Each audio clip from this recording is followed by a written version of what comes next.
Ụtụtụ ọma ndị Igbo niile, ana m ekene onye ọbụla nke echiri ya zelu. Ụtụtụ a ana m ekwu okwu anọ ebe n'isi gbasara Okwuluora.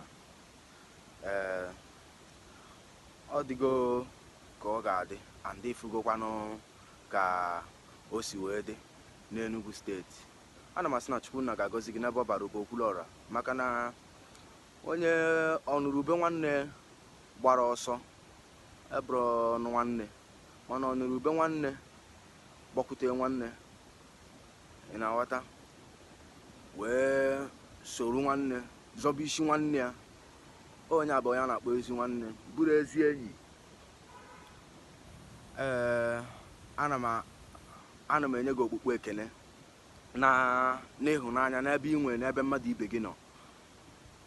N'ebe ị nọ ka m nọ wee fụ ihe ebe okwu Chukwu anọ a kwụ, say love your neighbor as you love yourself. N'ebe ị nọ ka m nọ wee na-afụ okwu a.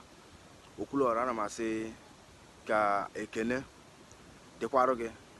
Ana m enye gị ekene n'ebe ọ bara ụba, maka na mmadụ one menwukwe n'ihe ị na-eme n'Enugu steeti. Mmadụ one ga-apụta, ma ndị nke ji ego, ma ndị nke onwe ndị ọ ga-abụ osu kịta anụ ahụ ebu, ma ndị ji ego, ma ndị onye ọbụla zoo n'ọdị na-afụ ma mkpagbu a na-akpagbu a na-akpagbu mmadụ ibe ha, ma ndị ji ego ime ihe ahụ, onye ọbụla zoo kpuchie. Maka gịnị? Ọ anya ụfụ, wickedness. Mana ana m ekene Chineke na onye rọpụta gị, nye gị duka obi a inwe iwe na-eme ndị Enugu ihe na-eme. Okwuluora, Chineke nna ga-agọzi gị. Ọ bụ na ịchọ ka Chineke nna gọzie gị, nweghị Chineke nna ga-agọzi gị. Ọ dịgo too late. Ọ bụ ihe ọbụla ga-emegide na Chineke nna, ọ bụgodị na inwegide gị ego, nwegide gị chọọzị ka Chineke nna nye gị ego ọzọ. Maka chi, ana m asị na Jehova ọ ga-enye gị ndụ n'elu ndụ, nye gị ndụ n'elu ndụ, tụkwasị gị ego n'elu ego inwe ama ngwụ agwụ. Iwepụ 100,000 ịbịa ebe ahụ ọzọ iworu 200,000 naira, anọchigo 100,000 naira iwepụ.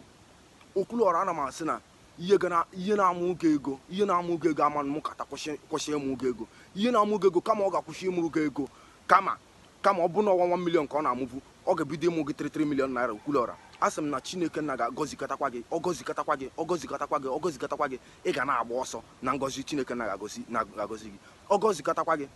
Okwuluora, ọ bụrụ na onwe ndị bụ n'Enugu steeti a, na ha nọ na-afụ ma arụrụ a na ihe niile na-eme n'Enugu, ma yet ha etie ha agbatabe sị nna ka mmadụ ihe na-eme nwanne m nwoke a ka o tinye aka, nyere aka. Mana ebe ị nọ ka m nọ wee fụ ịfụnanya, ebe Chineke na sị love your neighbor as you love yourself. Ịfụ nwanne gị n'anya dịka isi wefu onwe gị n'anya. Okwuluora, Chukwunna ga-agọzi gị. Ọgụ a bụ practical example of ụdịka ihe mmadụ chi na-afụ n'ebe mmadụ nọ n'elu ụwa. Okwuluora, awọchị m vidio ihe uche anya mee nwanne anyị nwoke, fọkwanụ ka isi wee gbata ọsọ enyemaka ngwa woru